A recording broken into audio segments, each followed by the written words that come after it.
დაპირებისამებრ გთავაზობთ ინფორმაციას ცხოველების, ფრინველების, თევზების, მათი ჯანმრთელობის და გავრცელებული დაავადებების შესახებ.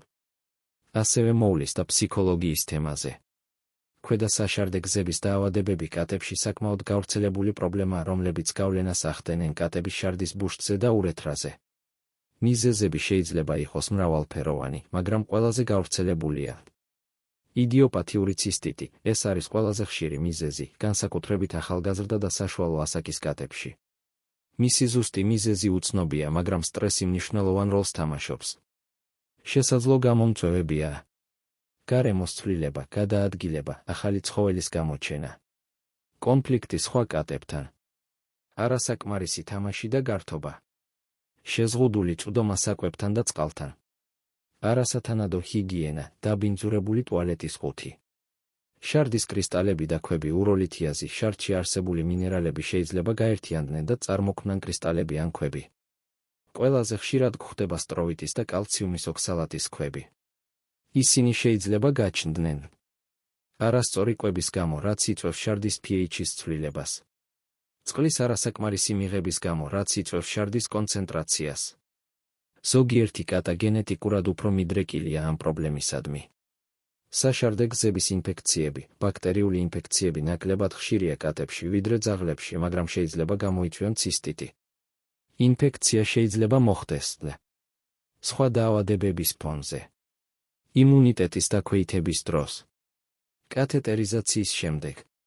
ანატომიური პრობლემები. ზოგიერთ კატას აქვს თანდაყოლილი ანატომიური დეფექტები, რომლებიც ზრდის საშარდე გზების პრობლემების რისკს.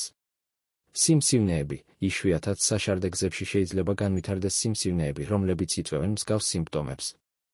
კატის ბუნება. კატები ნაკლებად სვამენ წყალს, რაც შარდის კონცენტრაციას ზრდის და ქმნის ხელსაყრელ გარემოს კრისტალების წარმოქმნისთვის.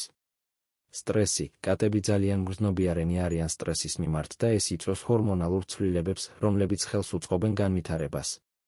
კვება. კატების არასწორი კვება, განსაკუთრებით მშრალი საკვები, ზრდის შარდის pH-ის ცვლილების რისკს და ხელს უწყობს კრისტალების წარმოქმნას. სიმპტომების ჩამონათვალი. ხშირი შარდვა, პოლაკიურია. კატა ხშირად ცდილობს მოშარდვას, მაგრამ გამოყოფს მცირე რაოდენობით შარდს. შარდვის გაძნელება, დიზურია. კატა ცდილობს მოშარდვას, მაგრამ უჭირს ან საერთოდ არ შეუძლია შარდის გამოყოფა. მტკივნეული შარდვა, სტრანგურია. კატა გამოხატავს ტკივილს შარდვისას. სისხლი შარდში, ჰემატურია. შარდში შეიძლება იყოს სისხლი, რაც შარდს ვარდისფერს ან წითელს ხდის. შარდვისთვის არასათანადო ადგილების შერჩევა. კატა შესაძლოა შარდავდეს ტუალეტის ყუთის გარეთ. ლეთარგია და მადის დაკარგვა. განსაკუთრებით მძიმე შემთხვევებში, კატა შეიძლება გახდეს ლეთარგიული და დაკარგოს მადა. უკანა ნაწილის ხშირი ლოკვა. კატა ხშირად ილოკავს არეს, რაც შეიძლება გაღიზიანების ნიშანი. მკურნალობა დამოკიდებულია დაავადების გამომწვევ მიზეზზე. იდიოპათიური ცისტიტი. სტრესის შემცირება. მნიშვნელოვანია გარემოს მართვა, უსაფრთხო და მშვიდი გარემოს შექმნა, საკმარისი სათამაშოების და გართობის უზრუნველყოფა. ტკივილგამოყუჩებლები. საჭიროების შემთხვევაში ვეტერინარი დანიშნავს ტკივილგამოყუჩებლებს ანთების და ტკივილის შესამცირებლად. სითხის მიღების გაზრდა. წაახალისეთ კატა მეტი წყლის დალევაზე. შეგიძლიათ გამოიყენოთ სველი საკვები. სპეციალური დიეტა. სპეციალური დიეტა, რომელიც ხელს უწყობს შარდის მჟავიანობის დაბალანსებას და ამცირებს ანთებას.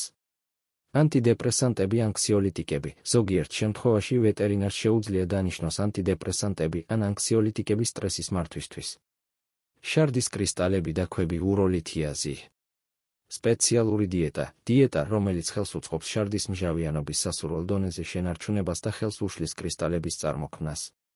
სტროვიტის ქვების დროს ინიშნება დიეტა, რომელიც შარდის pH-ს ამჟავებს, ხოლო კალციუმის ოქსალატის ქვების დროს ისეთი დიეტა, რომელიც ხელს უშლის ოქსალატების წარმოქმნას.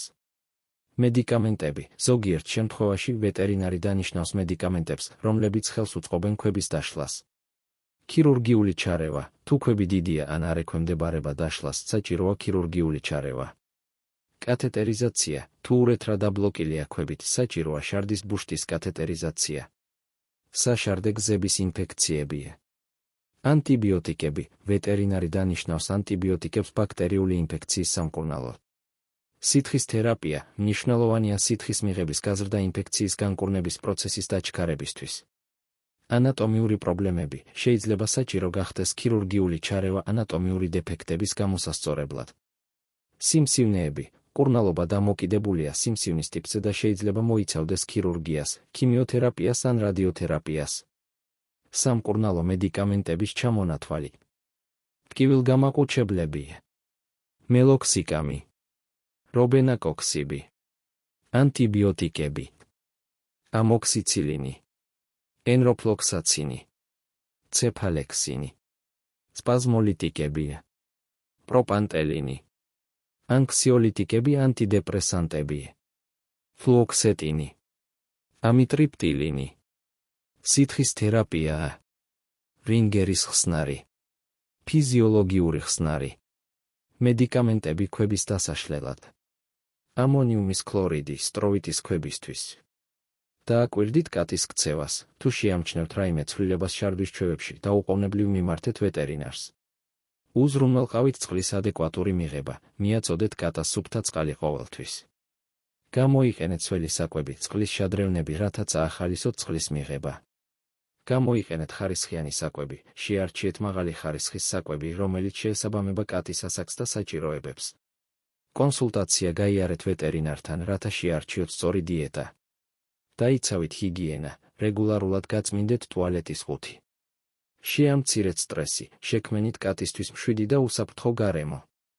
მიაწოდეთ სათამაშოები და გაართეთ. რეგულარულად ეწვიეთ ვეტერინარს, ჩაიტარეთ პროფილაქტიკური შემოწმებები წელიწადში ერთხელ მაინც, რათა გამოავლინოთ დაავადებები ადრეულ ეტაპზე. მნიშვნელოვანია გვახსოვდეს, რომ თვითმკურნალობა მიუღებელია. თუ შეამჩნევთ თქვენს კატას რაიმე ზემოთ ჩამოთვლილ სიმპტომს, აუცილებლად მიმართეთ ვეტერინარს. სწორი დიაგნოზი და დროული მკურნალობა ხელს შეუწყობს თქვენი კატის ჯანმრთელობის აღდგენას და გართულებების თავიდან აცილებას. ასევე აუცილებელია მკაცრად დაიცვათ ვეტერინარის მიერ დანიშნული მკურნალობის რეჟიმი. დასვით თქვენი კითხვები კომენტარებში. ასევე მოგწერეთ, რის შესახებ გსურთ მოგიმზადოთ ინფორმაცია. არ დაგავიწყდეთ გამოიწერეთ ჩვენი არხი, რათა შეიტყოთ უფრო მეტი ინფორმაცია.